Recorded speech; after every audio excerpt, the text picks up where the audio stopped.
Next, I would like to talk about subtopic 4.5, which is about metallic bond.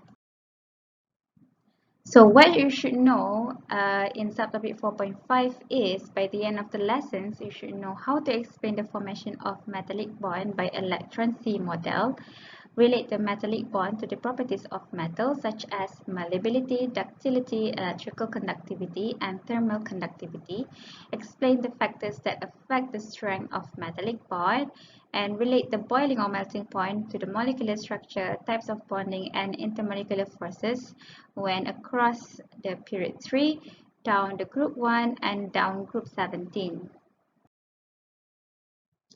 Alright, first of all, you need to know the position of metal, nonmetals, and metalloids in the periodic table of elements. Okay, basically, elements on the left side, okay, and the middle side of the periodic table of element, except hydrogen, adalah metallic elements or metal elements. So, if you look at this periodic table of elements, the one yang Miss buat yang tak ada color sangat ni ialah non-metal elements. Okay, the one yang ada color ni are all metal elements.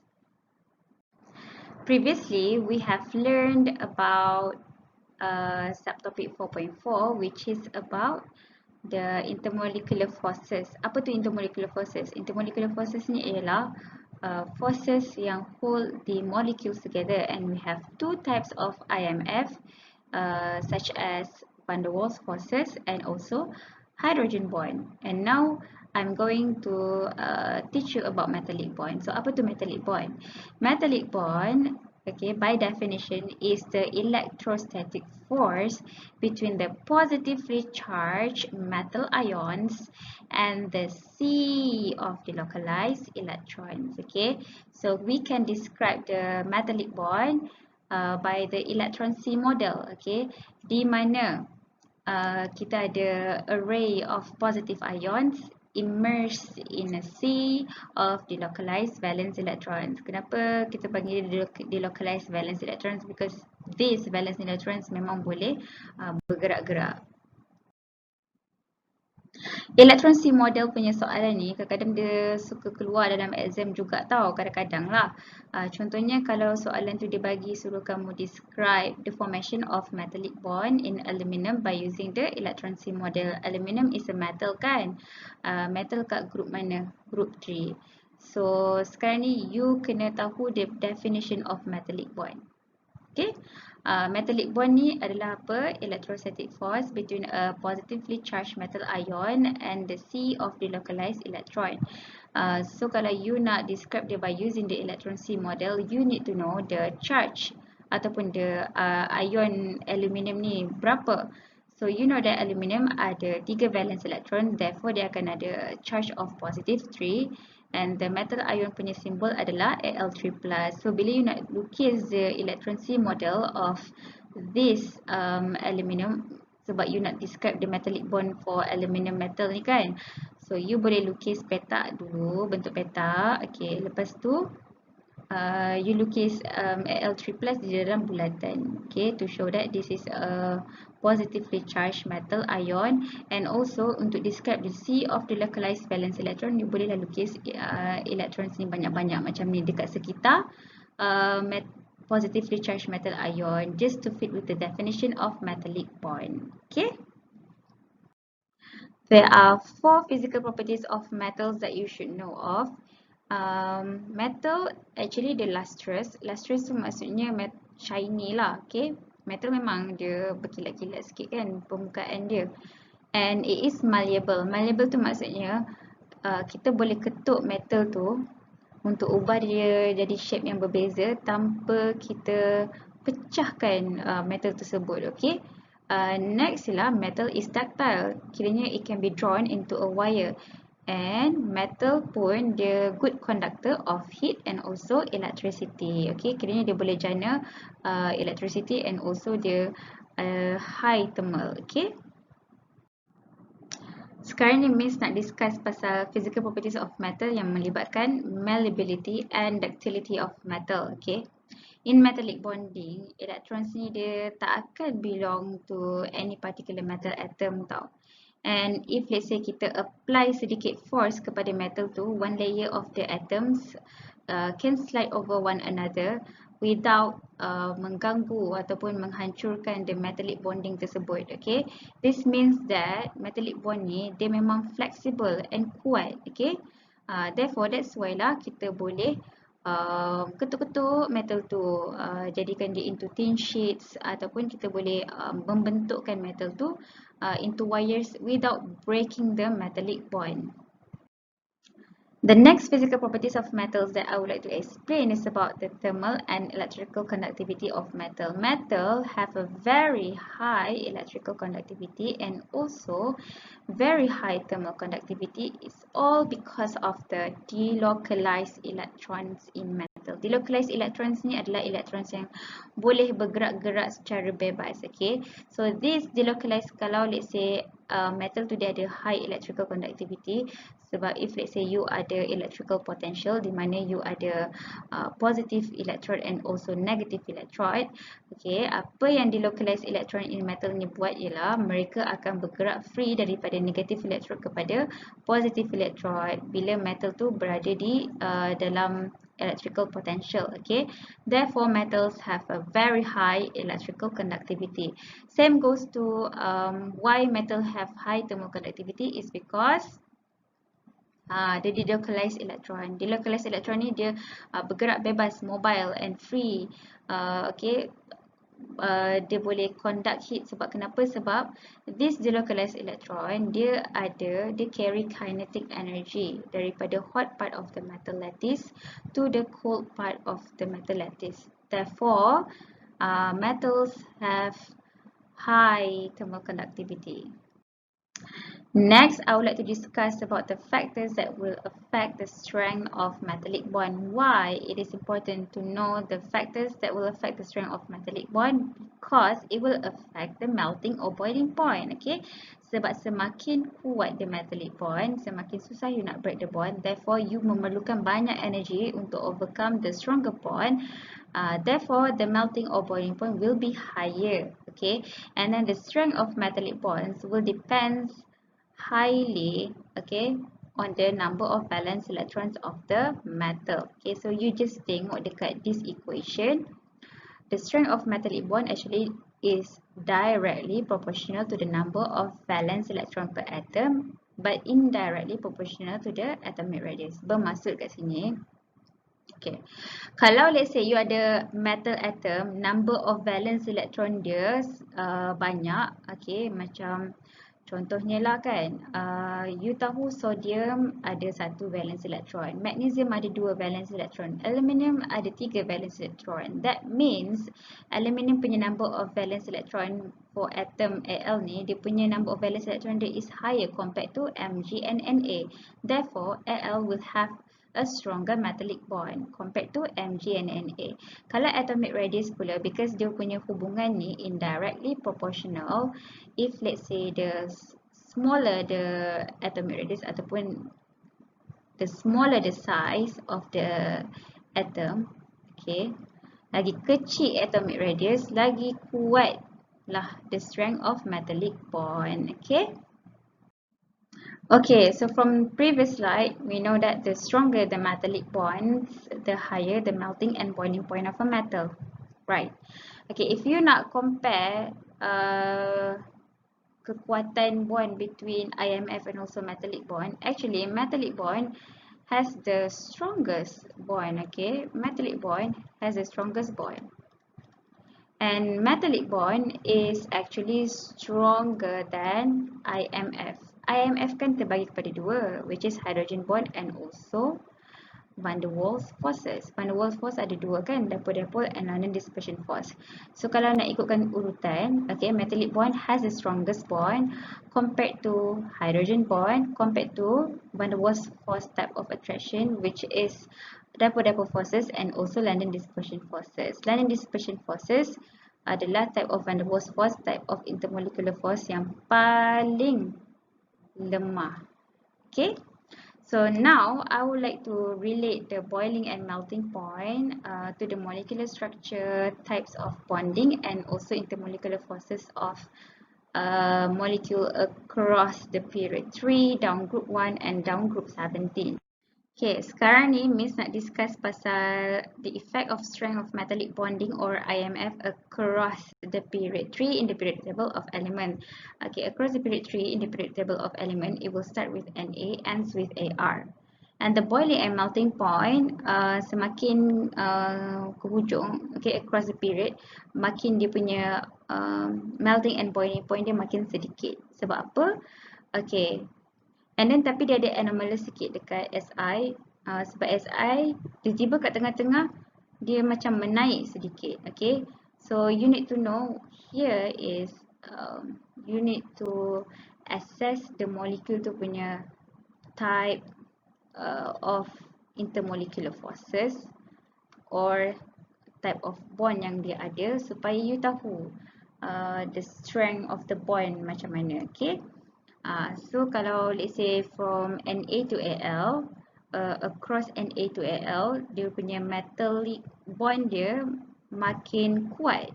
Okay, and that's why dia punya melting and boiling point dia makin menaik. And towards Si has the highest boiling point and melting point across the period 3, because although Si ni dia bukan boleh form metallic bond, dia hanya boleh form covalent bond sahaja, tetapi dia punya structure dia besar. It has a giant molecular structure. That means Si ni punya molar mass besar daripada the rest of them. Okay, kalau if let's say Si ni boleh form a molecule, so that's why dia punya boiling point and melting point dia paling tinggi compared to metallic bond NaMgAl and the rest of this. Okay, and kalau let's say ikutkan phosphorus kepada Ar pula, tiba-tiba dia ada sudden drop, is because phosphorus sampai Ar they only have a weak van der Waals force type of intermolecular force. Okay, so that's why mereka punya melting point and boiling point diorang sangat sikit. So you boleh tengok dekat graf ni lah, memang makin lama makin naik. Kat Si lah paling peak, although Si ni ada covalent bond, tapi bila dekat P sampai R dia terus Si ke P ni lah dia ada sudden drop. Because apa? Sebab P ni dia ada a very weak, okay, sebab because from P to Ar they have a very weak van der Waals forces. Okay, okay, from the graph here, this is a boiling point graph, this is a melting point graph across the period 3, the periodic table of element. In period 3, at the periodic table of element, it will be from Na sampai Ar, kan? So the melting and boiling points, it can be concluded here that it will increase from sodium metal until Si. Tetapi tiba-tiba dia akan decrease sharply from Si to the simple non-metallic molecule phosphorus.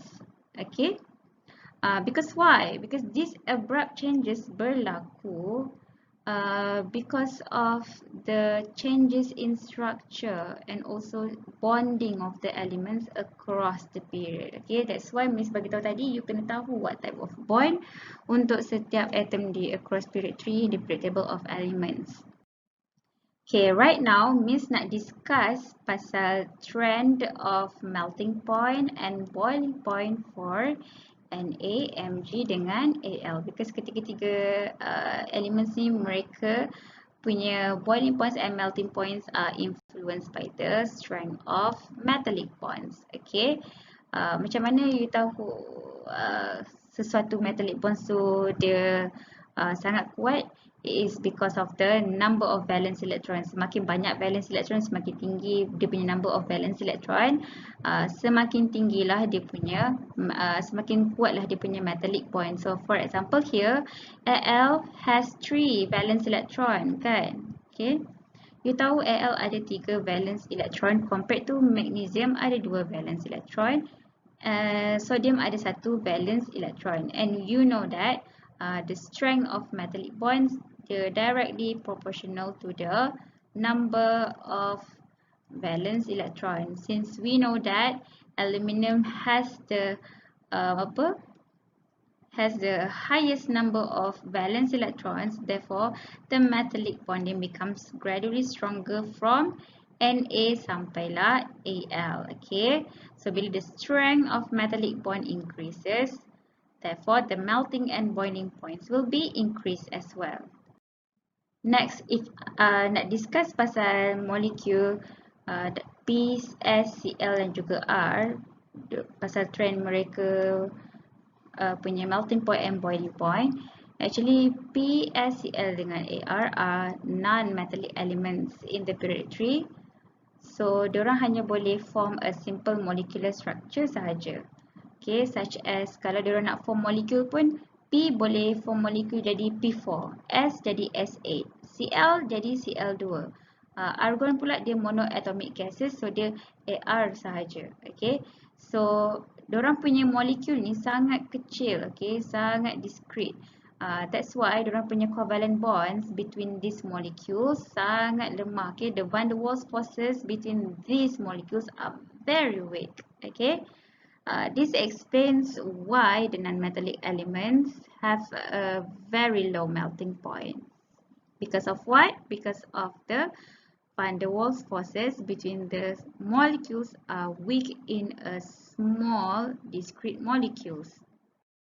Okay, sekarang ni Miss nak compare between phosphorus dan juga sulfur. You nampak tak kat sini? The melting point and boiling point for between phosphorus dengan sulfur ni. Sulfur ni dia punya melting and boiling point dia is more than phosphorus. Sebab kenapa? Because the van der Waals force of attraction will increase with the molecular size. Macam mana kita tak tahu molecular size? Kita boleh tahu melalui molar mass. Kalau molar mass dia tinggi ataupun besar, therefore dia punya size of molecule pun akan jadi besar. Okay, macam sulfur, dia boleh exist as S8, manakala phosphorus pula as P4. Okay, so therefore we can conclude here S8 dia punya molar mass lagi besar, okay, daripada P4, and also bila molar mass dia besar, therefore kita tahu molekul sulfur S8 ni dia pun lagi besarlah size dia. Okay, size dia lagi besar compared to P4. Okay, that's why sulfur has a higher melting point and also higher boiling point than phosphorus.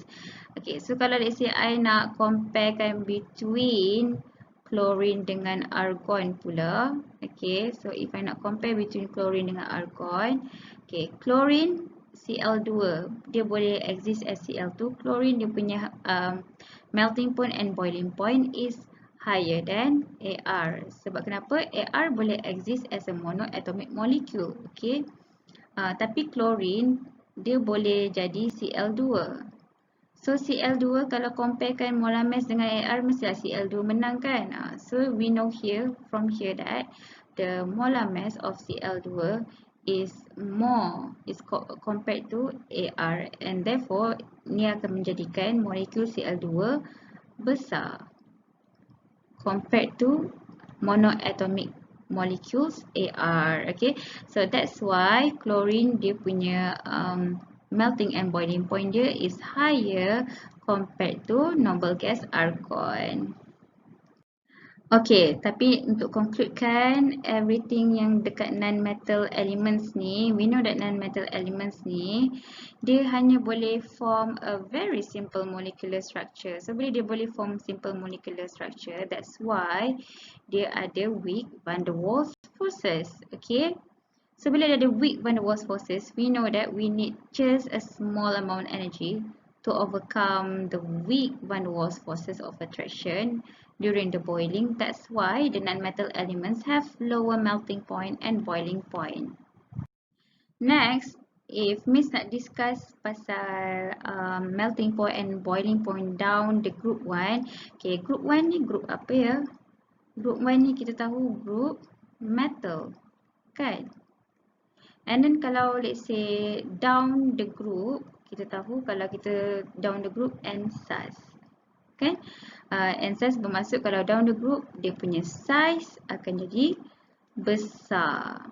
So walaupun dia metal, tapi kalau saiz dia besar, tadi kan kita dah tahu the relationship between metallic bond and also size is indirectly proportional. Okay, sebab the strength of metallic bond, dia punya relationship dengan size is indirectly proportional. Kiranya kalau semakin besar saiz tersebut, semakin kuranglah dia punya strength of metallic bond. Okay, so if you look at the this table, you can see that going down the group 1 kan group metal, tapi going down the group from lithium, sodium, potassium, rubidium and whatsoever, makin menurun ke bawah group tu, dia punya melting points and boiling points dia semakin berkurang. Okay, because why? Because dia punya metallic bonding dia between the atoms will become weaker as the atomic radius becomes larger, since that the relationships between the strength of metallic bond and the size of the atom is indirectly proportional. That's why going down group 1, the molecules with having this kind of elements will have the low metal points and also low boiling points. Sekarang ni Miss nak analyse the melting points and boiling points down group 17. Okay, kalau group 17, you tahu group 17 ni the non-metal elements and also it is known as halogens and it consists of small molecules. Okay, tapi kalau going down the group, you should know that kalau going down the group, you should know that n size, sebab semakin dia ke bawah, dia punya size tu semakin besar. Okay, sekarang ni kan dia non-metal, that means dia tak adalah metallic bond. Kalau metallic bond tak suka saiz besar-besar ni, sebab the strength of metallic bond is indirectly proportional to the size of the atom or the size of the molecule. Tapi kalau let's say group 17 ni dia non-metal, so bila dia non-metal, the type of intermolecular forces yang dia ada adalah weak van der Waals forces. So because they're weak van der Waals forces, that's why halogens ada low melting and boiling points compared to metallic bonds di group 1. Okay, so that's why starter dia punya melting point and boiling point dia punya starting tu sangat rendah. Okay, tapi you ingat lagi tak faktor yang affect the strength of intermolecular forces van der Waals force? Okay, the strength of van der Waals forces kan, dia depends pada 3 factor, which is molecular size, molecular shape and molecular polarity. Tapi kalau going down the group, kita dah tahulah sah-sah size dia besar. So bila size of the molecule besar, therefore the strength of van der Waals force pun akan jadi lagi kuat. So if you look at this molecule of halogen molecule F2, Cl2, Br2 kan going down the group, size of the molecule akan jadi lagi besar just because of size of the atom membesar going down the group. So apa yang berlaku bila going down the group, size pun akan besar. So bila size increases, therefore the van der Waals forces akan jadi stronger. So bila van der Waals forces jadi stronger, susah you nak break the bond. So bila you susah nak break the bond between the molecules, therefore you need more energy to overcome the forces, the stronger forces. So that's why the melting and boiling points down the group 17 increases. Okay, so I think that's all with the subtopic 4.5. So I hope that you faham apa yang Miss dah terangkan pasal metallic bond. So I think that's all and I'll see you again in chapter 5.